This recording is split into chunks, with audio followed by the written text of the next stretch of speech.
Perfect. That's awkward. There you go. Now you got like 3 to line up. You like just laughed. Oh, wait a minute. Hold on. I gotta hit record on mine first. Welcome to part 3 of the RockTown SwapCast series with Belating on the Brain. Once again, thank you to Brian Krans for opening up your studio and allowing me the chance to talk. Today's episode's all about coming home. It's about that time from when I first left the ER, my time in a neuroscience unit, and my first days back at the house. I hope you enjoy. As always, like, comment, and subscribe. Thank you, YouTube. First time I tried to go to Dolores Park in recovery. I thought I was doing good. I was like 3 months in recovery, and I tried to go to Dolores Park, and it was like sensory overload. And my brain just started hurting like crazy because I couldn't keep track of visually what was happening as well as like what I was trying to keep track of. Too much moving, too much being said. Yeah, so like isolated events like that, I'm like, oh, well, that's kind of, what is that? I can like inquire about that. But if that was happening at the same time as like a car alarm and a kid screaming and those awesome peacocks, I'd probably be like, ah. So like back to sounds. I know there was when you were coming through it, that was a big thing. You guys have a very busy, active home, and everything's like when you're coming home, and especially just trying to. I mean, with the boys and everything like that. I know. Well, your youngest is crazy. Yeah. But like in a fun way. Yes. He's just like, let me show you every impression of a dinosaur I have at all times. At any moment. Yeah. He's amazing. And he's also like, clothes are dumb. Watch these all go away. He does enjoy being naked at this moment in his life. Yeah. I hope that doesn't go away for a while. Yeah. It's really funny.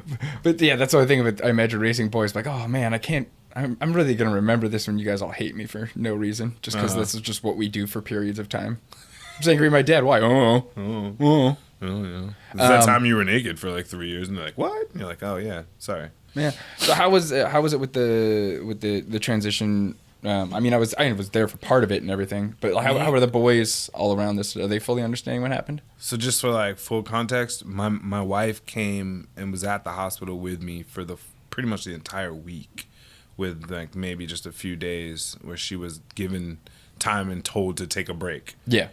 Basically. And so my wife was there. So the boys immediately were under the care of our cousins, and then their uncle came out.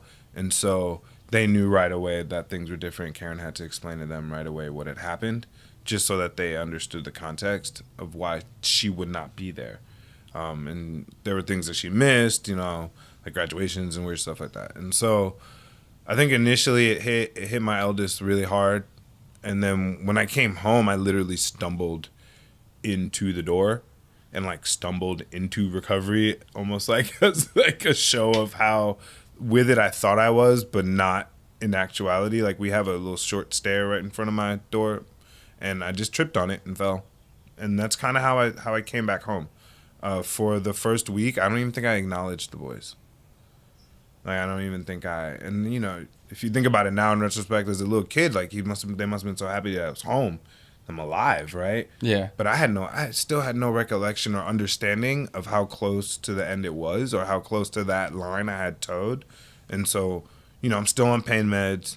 I'm still pretty confused as to like, why were they constantly asking me these questions in the hospital? Like, who am I? What's my name? What's my address? Who's the president? Like, what year is it? I'm like, why y'all keep asking me this? Like, and at some point I started to notice, like, this was cute. I started to like make fun of their games, like of their tests, because I thought it was a game. I thought they were just messing with me, right? Yeah. I'm like, they're like, well, what day is it? And I'm like, hold on, 3 minutes. Because in 3 minutes it'll be tomorrow. So which one do you want me to say? Like I'm like messing with them at some point because like I'm sick of this. Like I'm sick of y'all coming in here.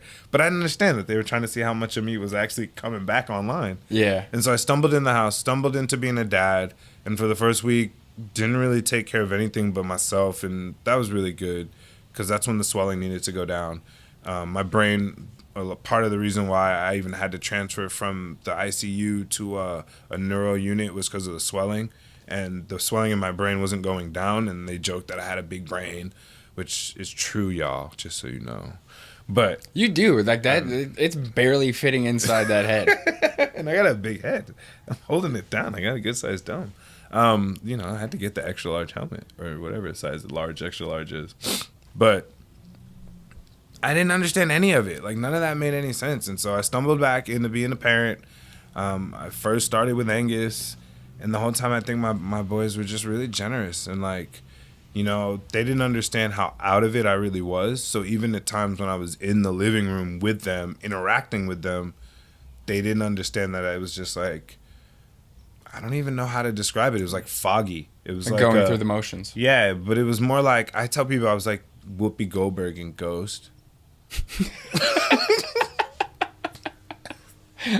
And like just floating around. Yeah, like I was just kind of like, it's cool. Let me wrap my arms around you while you make that clay pot. You know, like it's like I had no real clue of what was happening, other than that all my freedoms had been taken away from me for no apparent reason. Yeah.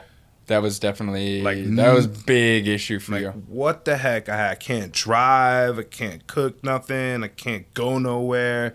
Y'all got me locked in the house all day. I was heated, and that's how I basically fought my way out of the hospital. Was like, I'm sick of this. Y'all won't even let me walk around. Like, I need to walk. Like, you got me in this room. Like, what's going on? And they weren't very clear. I didn't find that I really understood what was happening or what had happened until probably I'd say like 3 weeks to a month out. I started to have like weird dreams where like, and I was excited just to have dreams that I remembered. Mm-hmm. But I had been doing a lot of therapy around memory. Shout outs to my occupational therapist who was like, yo, watch the, John Oliver show if that's what you like, or watch whatever you like, and then like report back to me next week about what happened on every episode. Yeah, I remember you started doing that. That was really, you were just like, Brian, did you see the last John Oliver? I'm like, yeah. It's like, let me tell you everything about it. And I was like, okay, this is homework. Yeah, this is homework. Oh, I'll do this kind of homework with you. Your brain therapy. So yeah, she had me like, and Karen would work with me after every before we went to bed every night. She would just ask me, well, what happened in chronological order, and then she would tell me what I messed up in terms of order, and we'd laugh about why and which parts I gravitated towards, and then you start arguing like, well, one, that was poor plot, so like that's not on me. That's not on me. Or like I was really drawn to all of the images because they like pop up and they're like really out there, and so I was really drawn to them, and I would always remember the images in order, and if I could remember the images, then I could tell you the storyline that led up to the image. Nice. So it was like a nice way to like understand yourself. And so you spoke to it earlier that like you really do go back to your core foundational, who you are, what makes you tick, kind of values, and yeah, eventually that became Dad. Yeah, well, and to go back to the baseline is like the situation that you came in, because you were asking a lot about like, oh, what year it is. Yeah, I didn't know what year it was. And the paramedic asked you in the back of the ambulance, is like, what year is it? And you were just like kind of groggy, and you were just like, oh, 2014? And I was like, he went right back to the Obama years. Good job, buddy. And the paramedic was like, no, I don't think that's what it is. I'm like, that was a joke, dude. That was a good joke. I am trying to make jokes while my friend is not having a good day. Yeah, you're like, bro, I woke my friend up off the ground. But there's, as to liken it to anything else, in the Avengers, where the first one, where Tony falls out of the wormhole and the Hulk grabs him and he hits the ground and he don't know if he's alive, so he just screams in his face and he wakes up. I used that approach with you. Did you? Yeah, I just hulked in your face. And then you got up and I was like, oh, I don't know if this is a good idea. Yeah, because I still had skates on. You still. So yeah, it was just weird when it comes to like balance and everything, because you still had your skates on and you just wanted to leave, which I can understand. After that happened, it's like you're literally like, you don't know what's going on, so you're just like afraid. Mm-hmm. But I remember you were kind of just like, yo, why are you guys all of a sudden so different? It's that robot like, oh, wait a minute, you guys don't treat me like this. What's going on? And there were just those moments where I'm just like, all right, Kenan, I can see you in there. I need you for 1 second. And then it was like we were leaving. I'm like, don't fight a paramedic. You're like, all right. I was like, cool. But again, we were in Berkeley, so you got like, I remember when that happened, and there was that moment, since I'd done all the reporting on ambulance services, God. I was like, oh, we're in Berkeley. The fire department's going to come. You're going to be fine, I had dude. So many experts on my side, like, for real though. I just as a quick aside to blading on the brain, I had a homie hit me up right after, tell me about his experience and that he was alone at night. Oh no. And I'm like, and that he had to drive himself. I'm just like, right? And you don't appreciate like I had ultimately like the crack squad. I had the like team ready to get me to where I needed to be. You know, I mean, there were times where after I was like, so Brian, how did the car get home? And then Karen, like I asked you logistics, like I think a month after. Yeah, you're also like, but you were also, I do appreciate because there are things you're so concerned about. All the time, like, where are my keys? Because there's that part, like, I got stuff I got to do later, so I just don't want to lose my keys. I don't want to lose my keys. Like, it's my car. I got to get into the house later. I got babies to feed. But yeah, then once, I think it's just the part, it always sucks, is like, so I was riding with you in the ambulance, I was holding your hand, and I just remember making a joke because they were putting in some needles. When the guy, shout out to paramedics who can put needles in, put IVs in arms in a moving ambulance. There wasn't sirens or anything like that, but they're like, we're going to cruise through Oakland, not good roads. And the guy but you were just like, you were like holding my arm. I go, tattoos all over your arms, and you're afraid of needles.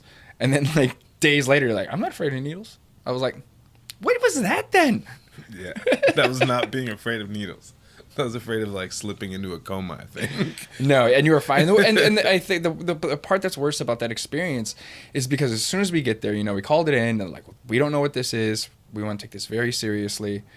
And you go into that room, and then you're just surrounded by people you've never met. And it's like you feel like an alien autopsy with all these people over top of you, and that's where I think like this like everything was just, that's what all of that, because like shout out to people that work in ERs, but like there are some people in there that I was just like, why are you trying to pick a fight with him? It's that whole like, if he doesn't do this, I'm like, do you have any idea how head injuries work? They don't. And it's also like, you as a black man in there, I was like, oh no. I did have that in my head like the whole time of just looking at it, just being like, he got here alive, he's leaving alive. Yeah. Like, I don't. No, you guys kept me alive in there. There were lots of moments where fear, systemic oppression. You wake up as a black man in shackles in a bed with people looking at you. Fight. If you don't fight, I'm concerned. So, like, when we got to the next facility, I was definitely, they were like, how do you rate us on cultural competency? I was like, is there a negative scale on this? The second facility? Yeah, you're like, no. You missed all of the markers. We are too far out of Oakland right now. Too far out of Oakland. I don't even, do you even have a black person on staff I can talk to who's not just security? Like, please, like anyone, because that person I think would at least like talk to me in a normal sense, and they wouldn't just. Because I felt like they were just going through the script every time. And that's why I was just like, man, y'all are just making me miss fantasy football. And, like, shout out to the Blading Football League. That was during playoffs. And when you're in the Blading Football League with legends like Julio and Arlo and, you Daps in there, like Michael Palak. Like, I could just keep going. I could keep going. You don't want to lose in the playoffs, man. I know. That was the funniest thing. Like, I just want to check that. I think that was the first concession when it came to screen time. Yes. Because what else would you do in that situation? Like, you're not gonna leave for a while. Like, cool, I'm gonna experience the outside world. Like we do every time we're waiting for 5 seconds. Go to your phone. But it was just like the light was too much. At one point, I hacked onto the hospital computer. Oh, I know. I was there.